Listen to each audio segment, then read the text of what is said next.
16 জন শিক্ষকের গড় বয়স 58, সেই দলে একজন নতুন শিক্ষকের যুক্ত করার পর গড় 2 বছর বেড়ে যায়, তাহলে বলছে নতুন শিক্ষককে যুক্ত করা হলো, তিনার বয়সটা কত।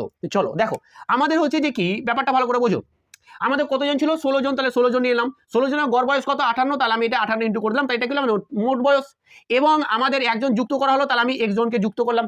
তাহলে এইখানে কত জনের টোটাল বয়স আছে, এইখানে আমাদের টোটাল বয়স আছে 17 জনের, তাহলে 17 জনের বয়সকে আমি গড় করে নিলাম। এবার গড় বয়সটা কি হয়েছে দেখো, গড় বয়স আমার আগে ছিল 16, কত সরি 58 ছিল, এখন বেড়ে গেছে 2, তাহলে কত হয়ে গেছে 60 হয়ে গেছে, তাহলে এটা 60 হয়ে গেল, বাস আমার অ্যান্সার বেরিয়ে গেছে। এবার আমাদের কি করব, তাহলে আমাদের কি দাঁড়াচ্ছে, এটা ইমপ্লাই কি করছে দেখো, এটা যখন আমরা করব তাহলে 16 ইন্টু এটা করবো, এটা রেখে দিলাম, কোনো রকম গুণ করার দরকার নেই, প্লাস হচ্ছে এটা সমান হচ্ছে 16 ইন্টু 17 ইন্টু 60, বোঝা গেছে।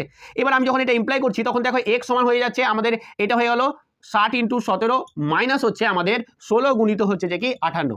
এবার আমাদের কিছু করার কাজ নেই, শুধু আমাকে বিয়োগ করতে হবে, তার আগে গুণ করে নিতে হবে। এটা যদি গুণ করছি তাহলে এটা কত হচ্ছে 1020, আর 16 ইন্টু 58 মানে হয়েছে আমাদের 928, ঠিক আছে। তাহলে এটার সঙ্গে যখন আমরা এটা বিয়োগ করবো তখন কত পেয়ে যাচ্ছি, এটা যখন বিয়োগ করছি তখন আমাদের হয়ে যাচ্ছে কত 92। তার মানে আমার যে নতুন শিক্ষকটা আমরা নিয়েছিলাম যে এক্স, তার যে বয়স, তার বয়সটা কত হচ্ছে 92 বছর, যেটা হচ্ছে আমাদের অপশান এ।